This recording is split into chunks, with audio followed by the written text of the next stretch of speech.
سلام یا حسین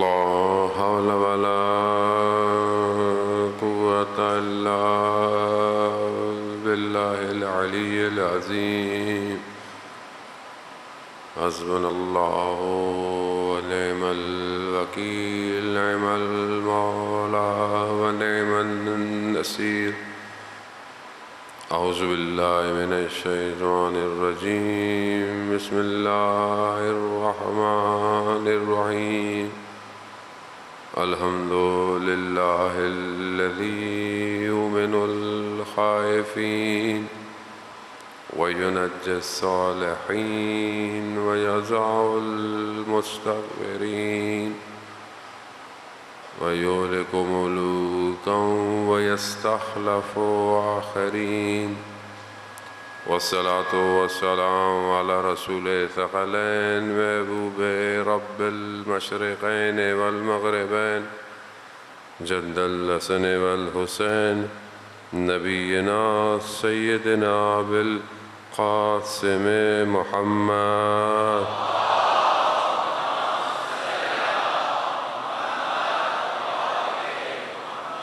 وعلى آله الطيبين الطاهرين المعصومين لا سيما بقية الله في الأرضين روحي وأرواحنا لتراب مقدم الفداء ولعنة الله على أعدائهم أجمعين بسم الله الرحمن الرحيم رب اشرح لي صدري ويسر لي أمري واحلل عقدة من لساني يفقهوا قولي أما بعد فقد قال الله تبارك وتعالى في كتاب الحكيم والقرآن المجيد وما خلقت الجن والإنس إلا ليعبدون صلوات بھیجے محمد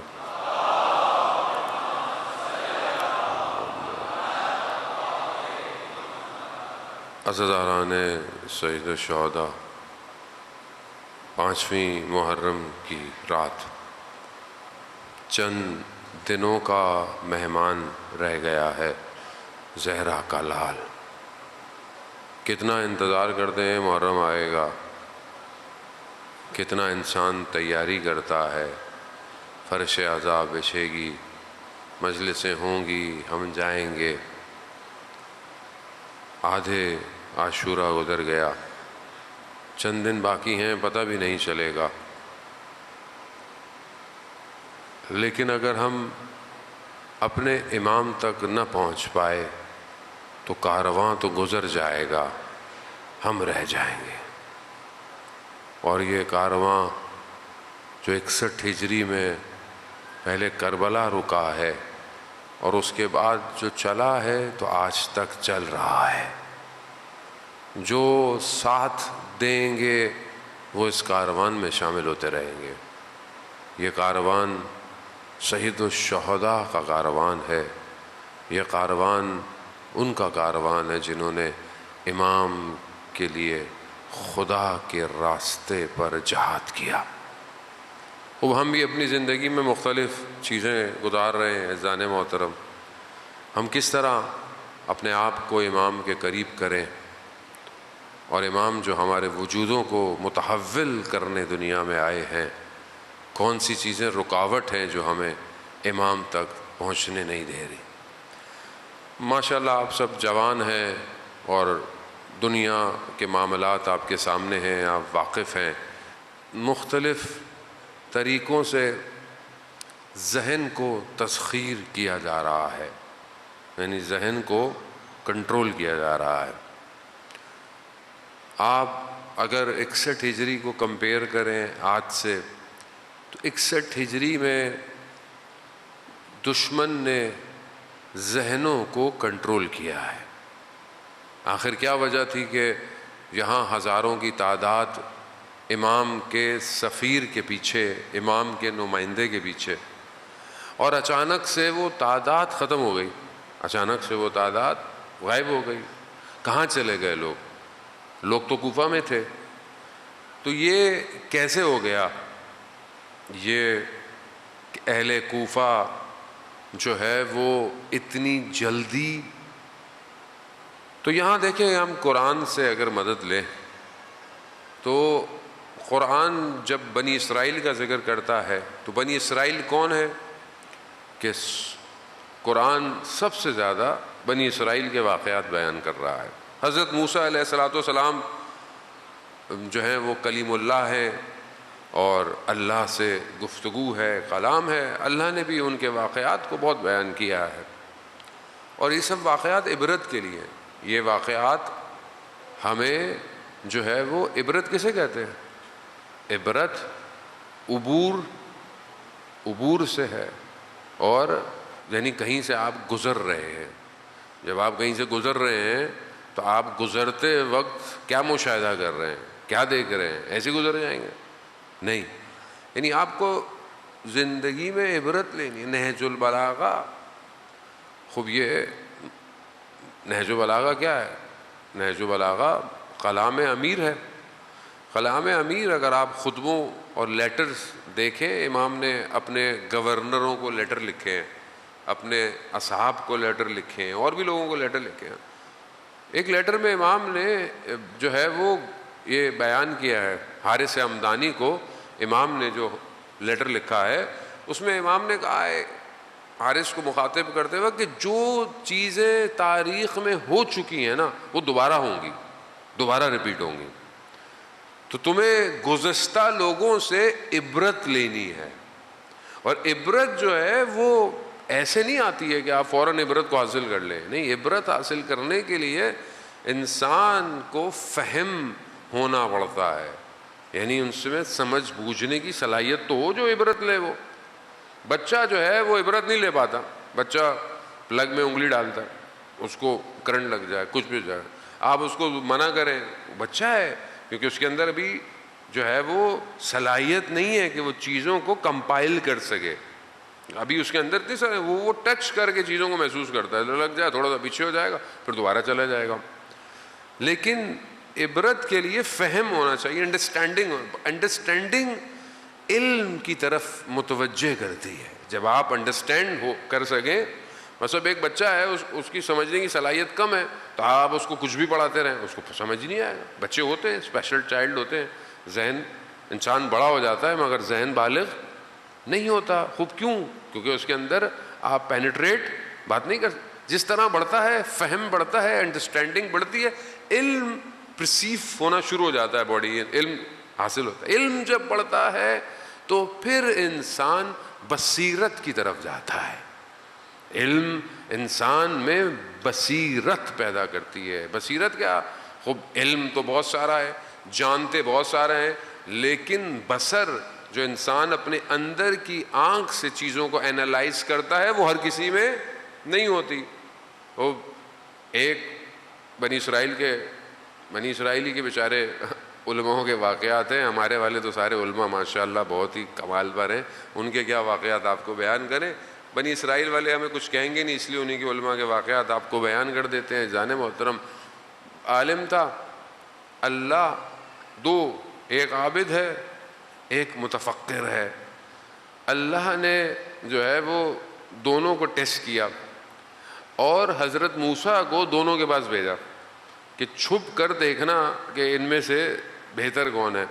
جو صرف عبادت کرتا تھا اللہ اس کو اپنی طرف سے من و سلوہ یعنی کھانا بھیجتا تھا. ایک دن ایک کھانے کے بجائے دو آ گئے، دو کھانے آئے. اب حضرت موسیٰ چھپ کے دیکھ رہے ہیں تو اب وہ جب کھانے آئے تو کہا واہ اللہ تعالیٰ کیا بات ہے، کل کا کھانا بھی بھیج دیا. یعنی وہ عبادت کرتا تھا نا خالی، تو اس کو بھی پتہ نہیں کہ آج جو آیا ہے نہیں کل کا بھی بھیج دیا. کہا اللہ نے دیکھا دیکھ لو اس عبادت کا کیا حال ہے. کیوں؟ یہ بغیر بصیرت کے عبادت ہے. دوسرے شخص کے پاس جب کھانا آیا تو وہ کیا کہہ رہا ہے؟ کہہ رہا پروردگار یقیناً آج کوئی ایک اور مہمان ہے جس کے لیے تو نے کھانا بھیجا ہے. بصیرت ہے نا یہ. اللہ ہمیں بھی دیتا ہے، کبھی زیادہ ملتا ہے کبھی بہت زیادہ ملتا ہے. ہم کیا سمجھتے ہیں وہ یہ تو ہمارا ہے، آپ کا نہیں ہے، آپ کی جو ضرورت ہے اس سے زیادہ آپ کا نہیں ہے، کسی اور کا ہے. ذہن محترم، خوب یہ بصیرت تاریخ میں آپ دیکھیں لوگوں کے پاس یہ بصیرت نہیں تھی. جب امام اپنے نائب کو بھیج رہے ہیں تو بہت سارے لوگ کہہ رہے ہیں ہم آپ کو نہیں، امام خود آئیں. آج ہم جس سٹیج پر کھڑے ہوئے ہیں ہم اپنے آپ کو کہاں دیکھ رہے ہیں؟ ہم کہاں ہیں؟ ہم بنی اسرائیل والے، ہم کوفہ والے، یا ہم دونوں میں سے بہتر ہیں، یا ہم آگے کی طرف بڑھ رہے ہیں؟ بنی اسرائیل کیوں ایسی ہو گئی؟ بنی اسرائیل کیونکہ فرعونیت کے نظام میں پلی بڑھ رہی تھی. فرعون کا نظام کیا ہے؟ آج دنیا میں سائلنٹ طریقے سے فرعون کا نظام چل رہا ہے. بے حیائی، برائی، ظلم، قید، پابندیاں، مردوں کو مار دینا، عورتوں کو چھوڑ دینا، بچوں. اس زمانے میں فرعون کا اپنا سسٹم تھا. آج سسٹم ظاہر میں ویسا نہیں ہے، باطن میں ویسا ہی ہے. لوگوں کے وجود میں خود نمائی پیدا کرنا، میرے کتنے فالوورز ہیں، میرے کتنے لائکس ہیں، میں اپنے آپ کو دکھاؤں. انسان آج کیا کر رہا ہے؟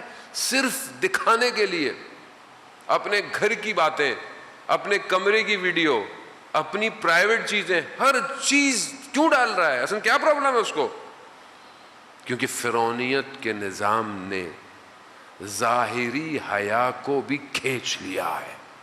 نظام ہے، کیا دیکھنا ہے؟ انہوں نے فزکس تھوڑی پڑھنی ہے، میتھس تھوڑی پڑھنی ہے، کیمسٹری تھوڑی پڑھنی ہے. انہوں نے حیا. یہ جب اس سسٹم میں آپ بڑے ہوں گے، خدا نخواستہ آپ کو نہیں کہہ رہا، ویسے کہہ رہا ہوں، جنرل کہہ رہا ہوں، تو اب آپ کیسے آپ الہی نظام میں انٹر ہو پائیں گے؟ کیسے ہوں گے آپ؟ ہماری آرزوئیں ہدف امام حسین سے بہت دور چلی گئی ہیں، چاہے آپ عزاداری کیوں نہ کر رہے ہو. آپ بھی عزاداری پہ آتے ہیں، آپ بھی کہتے ہیں چلو ایک ویڈیو بنا کے دیکھ لو، تھوڑا اپلوڈ کر لیں، پھر دیکھیں کتنے لوگوں نے لائک کیا. آج میں نے ویڈیو ڈالی تھی، یہ بری بات نہیں ہے، لیکن آپ کا ہدف کیا ہے؟ آپ کو کس چکر میں پھنسا دیا گیا ہے؟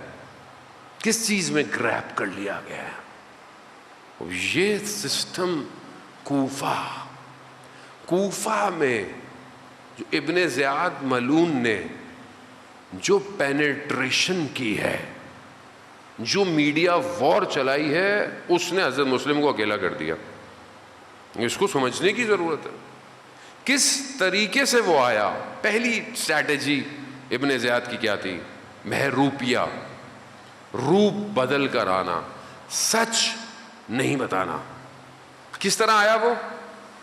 کوفہ کس کا انتظار کر رہا ہے؟ کوفہ میں خط لکھے گئے، لوگوں نے بولا مولا آ جائیے.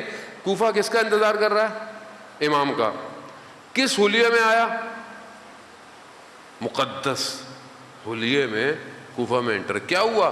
اتنے سارے کوفہ والے تھے، 3-4 لوگوں کو روک نہیں سکتے تھے. نفوذ کیا. جہاں آپ کے احساس اور جذبات ہیں، دشمن وہیں سے نفوذ کرتا ہے، وہیں سے نفوذ کرتا ہے. آپ کو پتا تو ہو کہ سامنے والا رکاوٹ کیا دے رہا ہے. اب یہ سسٹم سب سے پہلے آ کر جہاں معاشرے کو دھوکے میں ڈالتا ہے، جہاں نفسوں کو خریدتا ہے، جہاں اجتماع کو اغوا کر لیتا ہے، اجتماع اغوا ہو جاتا ہے. اب آپ سوچیں نا کہ ہم کتنی بڑی تعداد میں جو ہے وہ پوری دنیا میں ذکر امام حسین علیہ السلام کر رہے ہیں، پوری دنیا کے اندر. اب یہ پوری دنیا میں ذکر کے باوجود بھی ہم تبدیلی اس طرح نہیں لا پا رہے جس طرح لانی چاہیے. اس کی وجہ کیا ہے؟ کیونکہ ہم اغوا ہو جاتے ہیں. ہم یہاں سے باہر نکلتے ہیں، جیسے بہت سارے لوگ کہتے ہیں مولانا صاحب، میں مانچسٹر میں تھا، میرے دوست ساتھ تھے، ان کی ڈیوٹی تھی، روز مجھے مجلس میں لے کے جاتے تھے. وہ ان کے چکر میں مجھے روز مجلس بھی نہیں پڑھنی پڑتی تھی، ریپیٹ بھی نہیں کرتا تھا میں تو روز، یہ تو ساتھ میرے ہوتے ہیں. تو انہوں نے کہا مولانا صاحب مجلس میں تو ایسا لگتا ہے کہ بس انسان ٹکرے مار دے، توبہ، لیکن ویسے باہر نکلتے ہیں پھر وہی دنیا، وہی چیزیں آ جائیں. وہ دنیا ایسی ہے، دنیا یہ ہماری تو کوئی اتنی حیثیت بھی نہیں، نہ ہمارے زبان میں اتنی تاثیر ہے. لوگ رسول خدا حضرت محمد مصطفیٰ صلی اللہ علیہ وآلہ وسلم صلی اللہ اصحاب فرماتے ہیں کہ یا رسول اللہ جب ہم آپ کے ساتھ ہوتے ہیں تو ہماری ایک عجیب کیفیت ہوتی ہے، لیکن جیسے ہی ہم باہر نکلتے ہیں ہمیں ایسا لگتا ہے دنیا واپس آ گئی۔ رسول خدا فرماتے ہیں اگر ہر وقت تمہاری حالت ایسی رہے تو ملائکہ تمہارے ہاتھوں کو چومنے لگ جائیں۔ اب یہ فطرت ہے انسان، اور یہ بہرحال جہاں انسان بری چیز بھول جاتا ہے وہاں اچھی چیز بھی بھول جاتا ہے، لیکن تکرار، ریپیٹیشن انسان کو بچا کے رکھتی ہے۔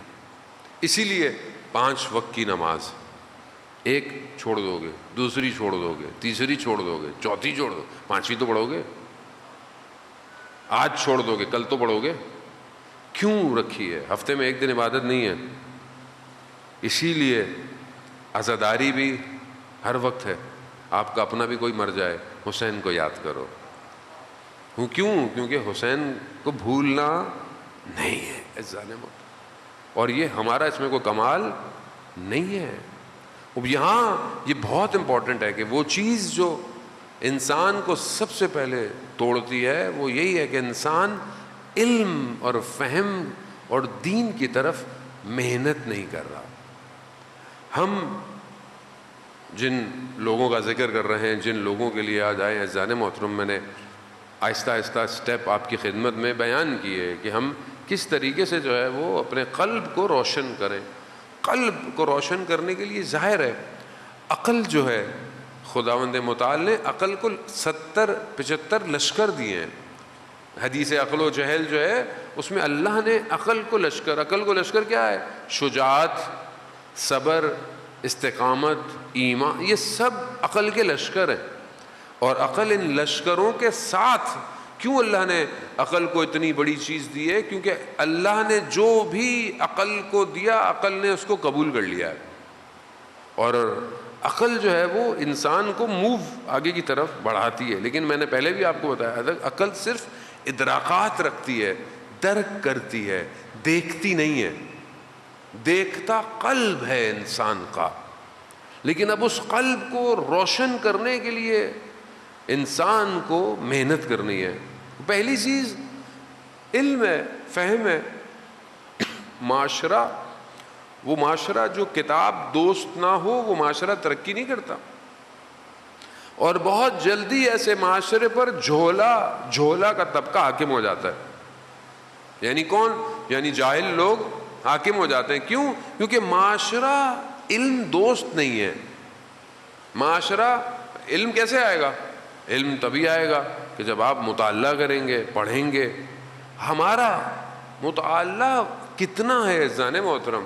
دیکھیں میں جو بھی آپ سے بیان کرتا ہوں تو تھوڑی دیر ہے، 1 گھنٹہ بھی پورا نہیں ہوتا، وہ بھی ٹوٹے پھوٹے لفظ ہیں، میرے پاس اتنا علم بھی نہیں ہے۔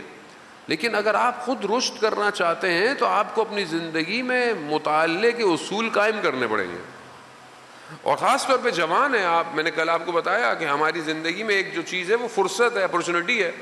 آپ کے پاس اپرچونٹی ہے۔ پہلے آپ جائیں کسی اور ملک میں، ویسٹ میں جائیں تو لوگ اپنی ٹریولنگ میں بک رکھتے ہیں، ناول پڑھتے ہیں، کچھ بھی پڑھتے ہیں۔ ٹرین میں ایک سٹاپ سے دوسرے سٹاپ میں اٹھے، کتاب پڑھی، 2 صفحے پڑھے، واپس بک مارک لگایا، گاڑی میں ڈالا، اتر گئے۔ خوب یہ ہیبٹ اب تو وہاں پہ بھی آہستہ آہستہ کم ہو گئی ہے۔ لیکن یہ آپ سوچیں کہ ہم نے کتنی کتابوں کا مطالعہ کیا آج تک؟ دین کے معاملے میں ہماری کتنی کتابیں؟ لوگ مولانا سوال پوچھتے ہیں، لوگ ہم سے سوال پوچھتے ہیں، ظاہر ہے ہمارا حق بنتا ہے، مولانا صاحب یہ بتا دیں، یہ بتا دیں۔ یہ جو آپ ہم سے پوچھ رہے ہیں، اس پوچھنے سے پہلے آپ نے کتنا سرچ کیا؟ ابھی تو آپ کے سامنے احکام sistani.org، khamenei.org، leader.org، اسلام، کتنی ویب سائٹس ہیں، اس کے اوپر سب کوشچن آنسر ہیں، لیکن ہم سرچ نہیں کرتے۔ مولانا صاحب آپ ہی بتائیں گے بھائی، اچھا بھائی ابھی ہم بتائیں گے۔ دوسری بات سب سے امپورٹنٹ احکام کے علاوہ عقیدہ ہے، دین، توحید ہے۔ توحید پر ہم نے کتنی کتابیں پڑھ لی؟ نبوت پر ہم نے کتنی کتابیں پڑھی ہیں؟ امامت پر ہم نے کتنی کتابیں پڑھی ہیں؟ ہم کربلا پر ہم نے کتنی کتابیں پڑھی؟ کربلا پر ہم نے خود کتنی کتابیں پڑھی ہیں؟ عزیزان محترم پھر ہم کیسے یہ کہہ سکتے ہیں کہ یہ معاشرہ ظہور کی طرف حرکت کر رہا ہے؟ کیسے کرے گا؟ آپ اپنے سبجیکٹ کی کتنی کتابیں پڑھتے ہیں؟ اسکول میں جو پڑھایا جاتا ہے وہ تو میں نے پڑھا ہے، ہوم ورک کیا. ہمارا تو ملک وہ ہے جہاں اسکول مہنگے سے مہنگا بھی ہو پھر بھی ٹیوشن پڑھنی ہے. ہمیں تو بھائی مہنگے اسکولوں میں کیوں کرا رہے ہو؟ پھر ٹیوشن تو پڑھے گا بچہ. تو اس کا مطلب کیا ہے؟ یعنی تعلیمی نظام میں سب سے بڑا نقص یہ ہے کہ اسکول پڑھا ہی نہیں رہا اس کو، ٹیوشن پڑھتا ہے. وہ کوئی بھی ہو ٹیوشن پڑھے گا. ٹیوشن کا کاروبار اچھا ہے ہمارے. اور میں ہی نہیں کہتا کہ آپ لوگ ٹیوشن جو پڑھاتے ہیں نہ پڑھائیں بھائی، لیکن آپ یہ دیکھیں نا کہ کئی ملک ایسے ہیں جہاں ٹیوشن کا کانسیپٹ ہی نہیں ہے. اصل کانسیپٹ نہیں ہے ٹیوشن کا. کیوں؟ وہ اسکول کیا کرنے جا رہا ہے؟ وہ ٹھیک ہے ہیلپ چاہیے، کبھی کسی سے لے لی، اور لیکن جو ہم پڑھایا جا رہا ہے، کیا یہ جو سبجیکٹ پڑھ رہا ہے اس پر بھی محنت ہو رہی ہے کہ نہیں ہو رہی ہے؟ اب آپ بولیں گے مولانا صاحب ہمیں کہاں لے کے جا رہے ہیں؟ عزیزان محترم وہ جو ایک حکومت بننی ہے نا، وہ جو ایک حکومت بننی ہے وہ مدینہ فاضلہ ہے. وہ ایک ایسا شہر ہے کہ جس میں کوئی لوپ ہول نہیں ہے.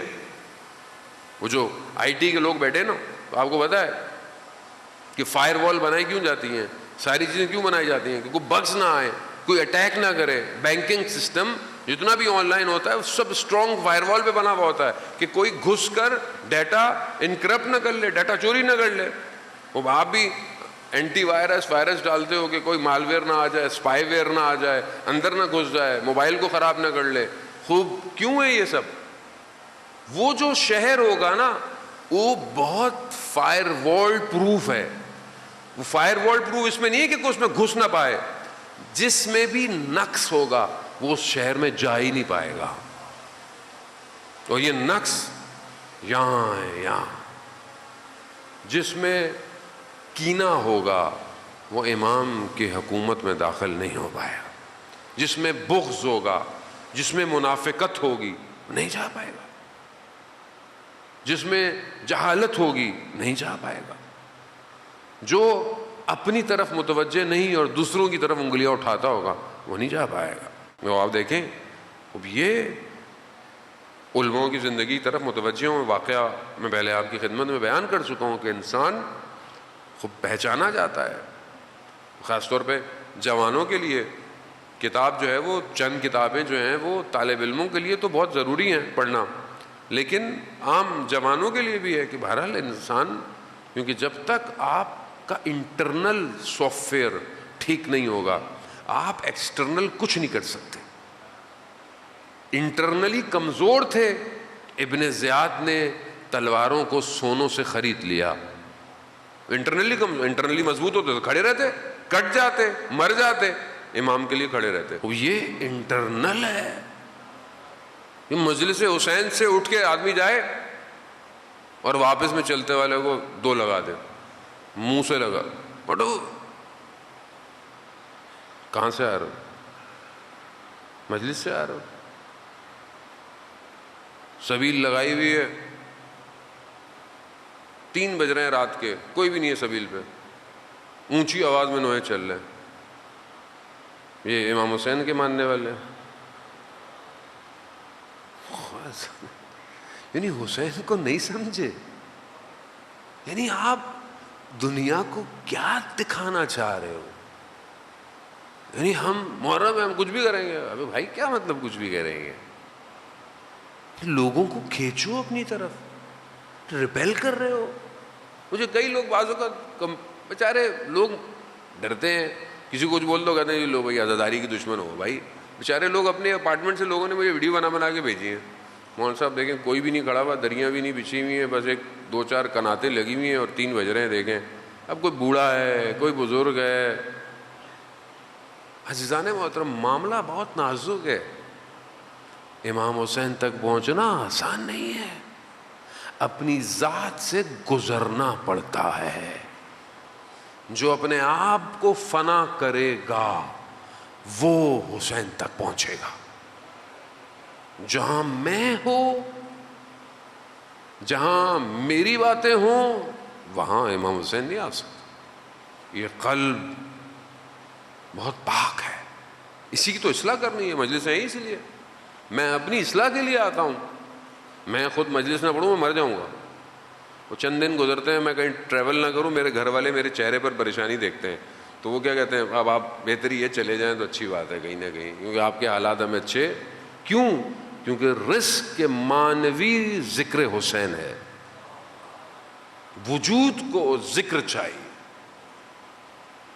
امام علی علیہ السلام فرماتے نہیں تھے کمیل سے, کمیل واز کرو واز. کیوں؟ کان سننا چاہتے ہیں. وہ جب انسان وجود اس کا گفتگو کرتا ہے تو وہ خود بھی سن رہا ہوتا ہے, خود سن رہا ہے. ہمارے ایک مرشد کہتے تھے کہ تم جب بولتے ہو تو تم نہیں بول رہے, ہم بول رہے ہوتے ہیں. بیسیکلی ہم خود سن رہے ہیں, ہم خود سننا چاہتے ہیں. کچھ پہلی چیز یہی ہے کہ انسان فہم علم بڑھائے زندگی میں. کتاب PDF ڈاؤن لوڈ کر لیں, آسان ہے. 10 دن 10 حدیثیں تو پڑھ سکتے ہیں. 10 دن امام حسین کی 10 حدیثیں پڑھ تو سکتے ہیں. یہ تو ہماری اپنی بھی کوتاہی ہے جان محترم, ہم بھی آپ کو باتیں نہیں بتاتے ہماری. میں دوسرے علماء کو تو نہیں کہہ سکتا, میں اپنی غلطی آپ کے سامنے آشکار کر رہا ہوں. اب ہم 10 دنوں میں کچھ چیزیں پڑھ سکتے ہیں, سیکھ سکتے ہیں. خوب جہاں آپ اتنا سیکریفائس کرتے ہیں اپنے ٹائم کے لیے, وہاں تھوڑا سا اور کر سکتے ہیں. یہ نقصان نہیں دے گا. علم ہمیشہ انسان کے وجود کو نورانی کرتا ہے, نور آتا ہے. اور اگر جب ویسے بھی معصوم کا قول ہو تو انسان کا وجود ویسے ہی نورانی ہو جاتا ہے. امام رضا علیہ السلام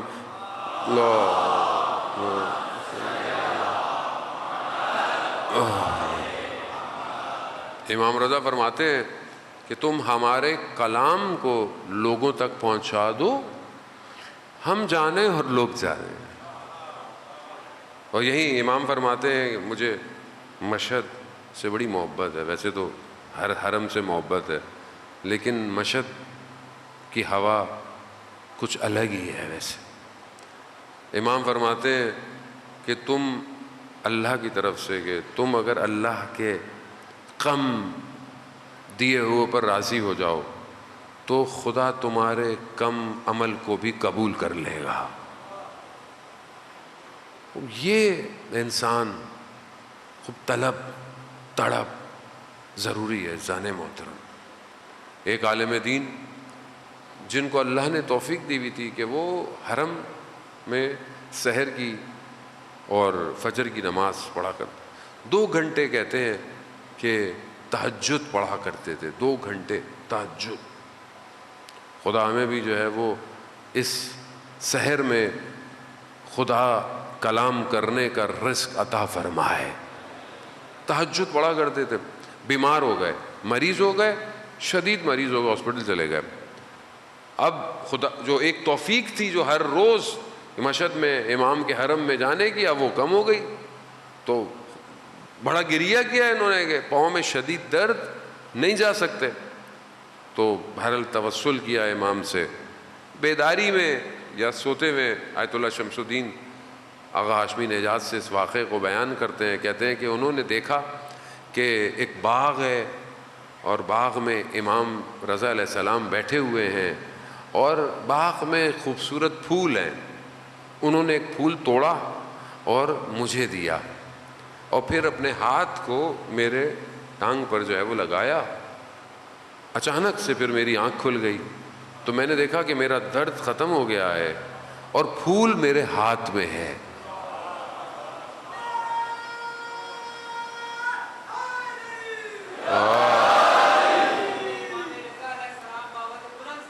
اللہم صلی علی. یہ جو قرآن کہہ رہا ہے کہ فرار کرو خدا کی طرف, فرار کرو. کس چیز سے؟ تم جتنی جلدی خدا کی طرف فرار کرو گے اتنا تمہارا بوجھ ہلکا ہوگا. گناہ تمہیں بھاری کر دیں گے، تم بھاگ نہیں سکتے خدا کی طرف۔ آیت اللہ قمشی تفسیر قرآن، مفسر قرآن فرماتے ہیں کہ جب انسان کی روح نکلتی ہے تو روح اور بدن دونوں ایک دوسرے کے ساتھ کھینچاؤ میں رکھتے ہیں۔ مادہ روح کو تنگ کرتا ہے، روح کو نکلنے نہیں دیتا۔ کیوں؟ اگر زندگی مادی گزرے تو روح بہت مشکل سے نکلتی ہے، اور یہ جو پروسیس ہے کہتے ہیں یہ بہت لمبا ہو جاتا ہے اور انسان اس تکلیف کو برداشت کرتا ہے۔ ایک شخص کہ جسے ایکسپیرینس ہوا لائف آفٹر ڈیتھ کا، وہ کہتا ہے میں گھر سے باہر نکلا، گھر میں کوئی سلنڈر تھا، میں نے آگ لگ گئی، میں اس کو باہر پھینکنے گیا صحن سے، تو صحن میں میرے ہمسائے کی گاڑی کھڑی ہوئی تھی، اس میں سلنڈر لگا ہوا تھا، وہ رکھا، وہ بھی پھٹ گیا، وہ پھٹا تو پورے بدن میں آگ لگ گئی، پورا بدن جل گیا، اسی جلتے ہوئے میں اس کی روح نکل گئی۔ یہ کہتا ہے میں اپنے آپ کو اوپر سے دیکھ رہا ہوں، بدن میرا جل رہا ہے، میری روح، میں اپنے آپ کو ہلکا محسوس کر رہا ہوں۔ اچانک سے دیکھا کہ میری ماں آئی اور اس نے گریا شروع کر دیا، رونا شروع کر دیا، اور چیخ و پکار، اس کی چیخ و پکار اور اس کے گریے نے میری روح واپس بدن میں گئی۔ لیکن یہ جو پروسیس تھا نا دوبارہ بدن کا، یہ بالکل ایسا تھا کہ انسان تیغ تلواروں کے اوپر سے گزرتا ہوا واپس جا رہا۔ پھر میں گیا، میں نے پائپ اٹھایا، اپنے آپ کو ڈالا، اتنے میں ایمبولنس آئی، مجھے لے کے گئی، لیکن جیسے ہی میں ہاسپٹل پہنچا تو 100% برن تھا، پوری باڈی جل چکی تھی، وہ سب کپڑے شپڑے چپک گئے تھے۔ اب مجھے انہوں نے اتارنا تھا، لیکن جب آپ کو کچھ اتاریں گے تو وہ کہتے ہیں کہ ظاہر ہے پین کلر یا اینستھیزیا لگائیں، لیکن باڈی میں کہیں جگہ ہی نہیں تھی کہ اینستھیزیا لگے، بے ہوش کیا جائے۔ مجبوراً مجھے زندہ حالت میں، ہوش کی حالت میں میری کھال کو کھینچا گیا۔ جیسے ہی میری کھال کھینچی دوبارہ میری روح پرواز کر گئی، دوبارہ میں نے دیکھا، پھر میں وہی ہوں۔ لیکن پھر وہی چیزیں دیکھنے کے بعد واپس جب میری روح گئی، پھر وہی تکلیف۔ عزیزان محترم، یہ لفظوں میں کہنا بہت آسان ہے، بہت آسان، لیکن جب روح نکلتی ہے، روایات کہتی ہیں 300 تلواروں کی نوکیں جب بدن میں چپ رہی ہوں روح ویسے نکلتی ہے۔ لیکن جو رجب کے آخری روزے رکھتا ہے اس کی روح خوشبو کی طرح باہر نکل جاتی ہے۔ یہ ساری چیزیں ہمارے پاس موجود ہیں، یہ سارا پروسیجر دوسرے عالم میں لکھا جا رہا ہے، دیکھا جا رہا ہے۔ کیونکہ مجھے توجہ ہی نہیں ہے کہ دوسرا عالم بھی ہے یا نہیں ہے، دوسرے عالم میں ہے۔ کیوں؟ جو امام کے ساتھ تھے انہیں اپنی جانوں کا نذرانہ دیتے ہوئے تکلیف نہیں ہو رہی تھی۔ کیوں تھے؟ کیونکہ وہ اپنے آپ کو کہیں دیکھ رہے تھے، کہیں دیکھ رہے۔ اور جو اپنے آپ کو امام کے پاس دیکھتا ہے اس کے بدن کے ٹکڑے بھی ہو جائیں اسے تکلیف نہیں ہوتی ہے۔ تو ہم عزیزان محترم، جو امام کے ساتھ ہوگا اسے امام بہت کمال پہ پہنچا دیتے۔ کربلا میں بہت معذرت کہ میں نے آپ کو زحمت دی، عزیزان محترم، کربلا میں جو امام کے قریب آیا امام نے اسے کمال پہ پہنچا دیا۔ کربلا میں کیسی کیسی ہستیاں ہیں، کیسی ہستیاں ہیں، معصوم کوئی نہیں ہے سوائے امام کے، لیکن آپ دیکھیں ان کے مقام دیکھیں، حضرت ابو الفضل العباس مقام دیکھیں آپ، جناب علی اکبر، جناب علی اصغر۔ اب یہ ہستیاں یہ آسان نہیں ہے، آج آپ ان کا ذکر کرتے ہیں، آج آپ ان کے لیے رو رہے ہیں، یہ کوئی یہ عام دنیا ہے، یہ وادی عام وادی نہیں ہے، یہ کسی اور وادی میں ماجرا ہر سال ہوتا ہے تو آپ کی آنکھوں میں آنسو آنا شروع ہو جاتے ہیں۔ یہ ماجرا ریپیٹ ہو رہا ہے، آپ کا قلب پاک ہے، آپ اس عالم سے چیزوں کو محسوس کر رہے ہیں۔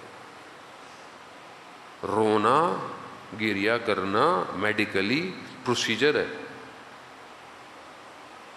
آپ بیٹھے ہوئے ہیں, آپ کے آنکھوں میں وہ لکوڈ تھوڑی ڈالا جاتا ہے, وہ جو آئیز کے لیے, بیماری کے لیے, کسی کے لیے آپ کو ڈالیں تو آپ رونا ہے. نہیں, یہ رونا آپ کا, آپ کے احساسات کچھ الفاظ سے سنک ہوتے ہیں, ارتعاش پیدا ہوتا ہے.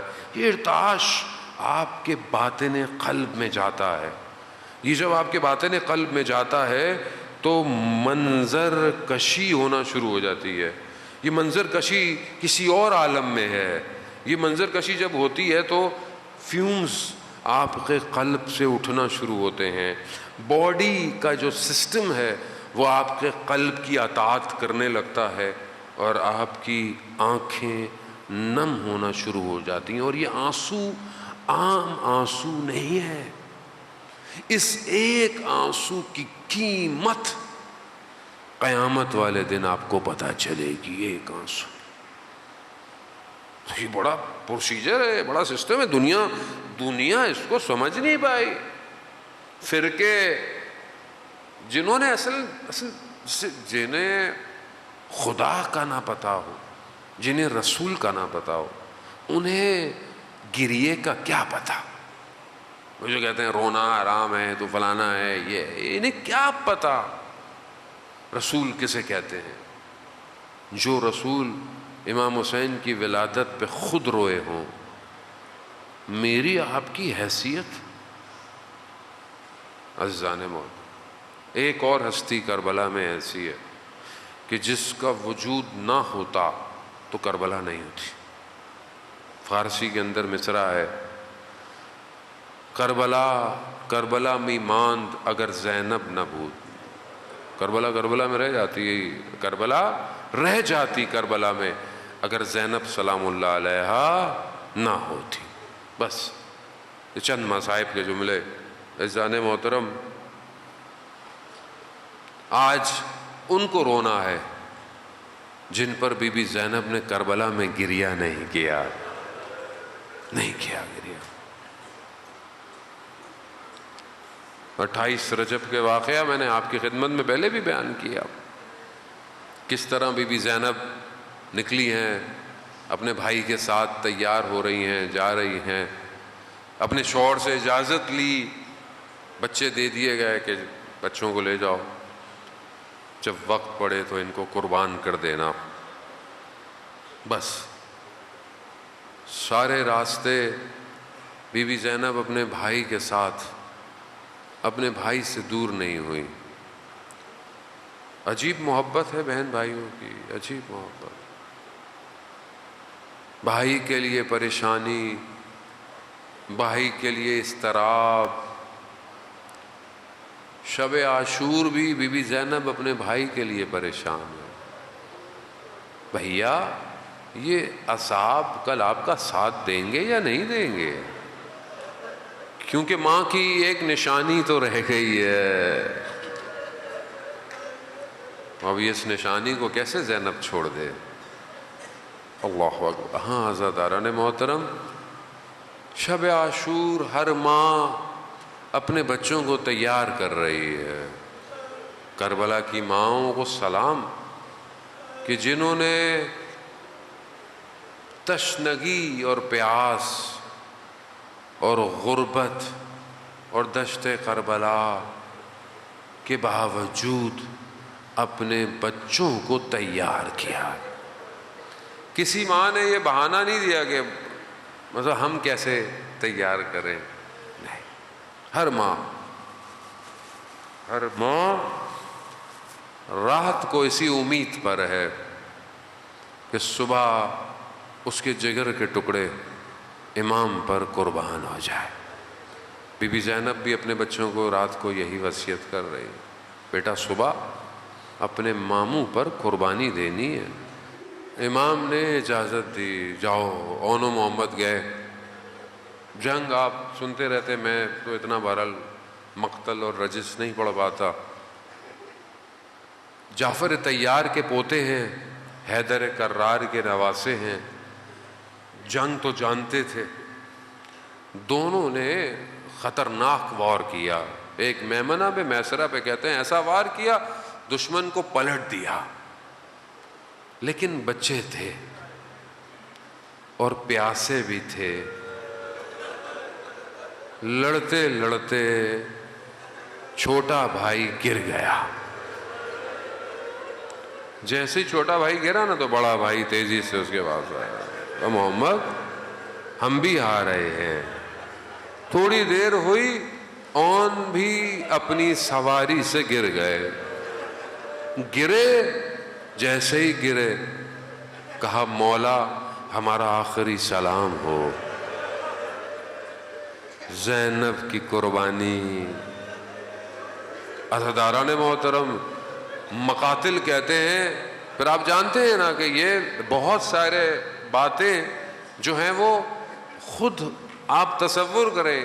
مطلب ضروری نہیں ہے کہ ساری باتیں مقتل میں اس طرح ہوں. مطلب کچھ چیزیں واضح ہیں کہ جب بچے گرے ہوں گے تو بھگدڑ مچتی ہے دشمن کی. اس بھگدڑ میں ان بدنوں کے ساتھ کیا ہوا. بس مقتل تو یہی کہتا ہے کہ امام حسین پہنچے, دائیں طرف اون کو اٹھایا ہوا ہے, بائیں طرف محمد کو اٹھایا ہوا ہے, لے کے جا رہے. نہ جانے کس حالت میں ان کو خیموں میں لے کے گئے ہوئے. لیکن اب جہاں ہر بدن پر بی بی زینب آتی تھی, دیکھا جیسی اون محمد کے بدن آئے بی بی زینب نہیں ہے. اہل حرم کی خواتین سمجھی کہ بی بی زینب بے ہوش پڑی ہوں گی خیمے میں اپنے. جا کر کیا دیکھا, بی بی زینب سر سجدے میں ہے. کیا کہہ رہی, پروردگار میں نے 2 نشانیاں بھیجی ہیں. 2 نشانیاں, خدا آپ کو اس کا اجر دے. روئیے, بی بی زینب نہیں روئی اون محمد کو. خدا میں نے 2 نشانیاں بھیجی ہیں. ہائے غربت علی کی بیٹیوں کی. خواتین نے کہا کہ شہزادی اونو محمد آ گئے. کہا آ گئے, اونو محمد کیسے واپس آ گئے. اب جا کر کیا دیکھا, امام حسین سر جھکائے کھڑے ہیں. ایک طرف اون سو رہے ہیں, ایک طرف محمد سو رہا ہے. امام حسین اپنی بہن سے آنکھیں نہیں ملا رہے. بی بی زینب نے دونوں بدنوں کو کنارے پہ کیا, سر سجدے میں رکھا. پروردگار تیرا شکر, تو نے میری قربانیوں کو قبول کر لیا. یہ ہے زینبی کردار, زینبی مائیں. بس عزادارہ نے بس 2 جملے اور آپ سے التماس دعا. اب پورے راستے روز عاشورہ گزر گئی, مشکلات آپ سنتے رہیں گے, آگے آپ کے سامنے آئیں گی. کہیں پر بھی مقتل یا کوئی عالم نے یہ نہیں کہا کہ زینب نے اونو محمد کو یاد کیا ہو. کہیں نہیں کیا. راستے میں اسیر ہو گئی, یا کبھی سجاد کو بچا رہی ہے, یا کبھی سکینہ کو بچا رہی ہے. کہیں نہیں. کبھی نیزوں سے بھی گفتگو نہیں کی. اگر گفتگو بھی کی تو اپنے بھائی سے کی. بھیا مجھ سے بات نہیں کرتے تو اس بچی سے تو بات کر لو. کوفہ, شام, شام کا زندان سب ختم ہو گیا. کاروان چھٹا, رخصت ہوئے, آزاد ہوئے, کربلا میں آئے. بی بی زینب گر گئی اپنے بھائی کے بدن کے اوپر. بی بی زینب ضعیفہ ہو گئی, بوڑھی ہو گئی. یقیناً اونو محمد کے بدن پہ گئی ہوں. پھر بھی مقتل خاموش ہے, ہوگا خاموش. مقتل کہاں بتاتا ہے, بس آخری جملے. اور عزاداران محترم شبیہ تابوت آئے گا, پرسہ دیجیے گا بی بی زینب کو. جب مدینہ پہنچی نا, مدینہ میں جیسے ہی اپنے گھر میں داخل ہوئی, اپنے گھر کے حیات کو دیکھا, ان چھوٹے حجروں میں چھوٹے چھوٹے بستروں کو دیکھا. اب زینب کو یاد آیا, ہائے میرے اور ہائے محمد, ارے تمہاری ماں اب کیسے تم پر